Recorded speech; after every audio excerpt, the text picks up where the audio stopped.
दोस्तों, आज हम बात करेंगे उमेद पैलेस भवन के इतिहास के बारे में।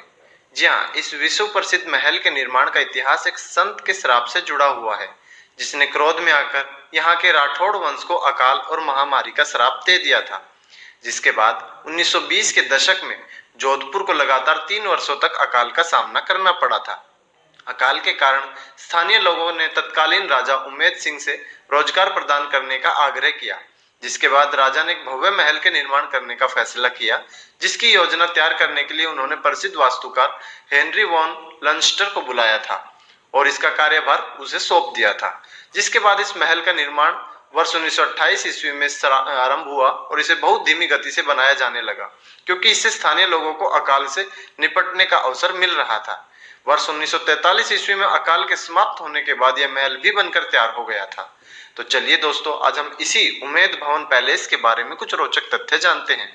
इस विश्व प्रसिद्ध महल का निर्माण लगभग 1928 ईस्वी से 1943 ईस्वी के मध्य जोधपुर के प्रसिद्ध शासक उमेद सिंह ने करवाया था। इस महल को बनाने में लगभग 15 वर्षों का समय लगा था।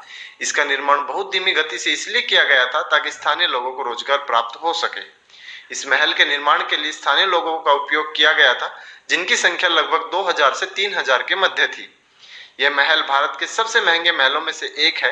इसके निर्माण की लागत लगभग 11 मिलियन रुपए थी, जो उस समय भी काफी बड़ी लागत थी। इस महल के 2 वाजों को हल्के फीके रंग के बलुआ पत्थर के साथ निर्मित किया गया था, जो इसकी खूबसूरती को और भी बढ़ा देते हैं। इस महल के पूर्ण होने के बाद इसमें लगभग महल 347 बड़े कमरे, कई विशालकाय आंगन और एक बड़ा भोज कक्ष भी था, जिसमें लगभग 300 से अधिक लोग एक साथ समायोजित हो सकते हैं। इस महल को मुख्यतः 3 कार्यात्मक भागों में विभाजित किया गया है, जिसमें पहला शाही परिवार का निवास, दूसरा ताज पैलेस होटल और तीसरा संग्रहालय है, जिसे 20वीं शताब्दी के शासकों की वस्तुओं को प्रदर्शित करने के लिए उपयोग में लाया जाता है। यह महल भारत के सबसे विशाल महलों में से एक है। यह लगभग 26 एकड़ भूमि के क्षेत्र में 15 एकड़ बागानों सहित बनाया गया है।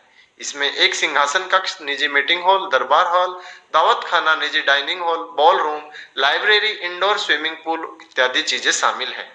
इस महल के आंतरिक गुंबद का रंग हल्का नीला है, जिसका व्यास लगभग 31 मीटर है, जिसे एक बाहरी गुंबद से ढका गया है, जिसकी ऊंचाई लगभग 13 मीटर है।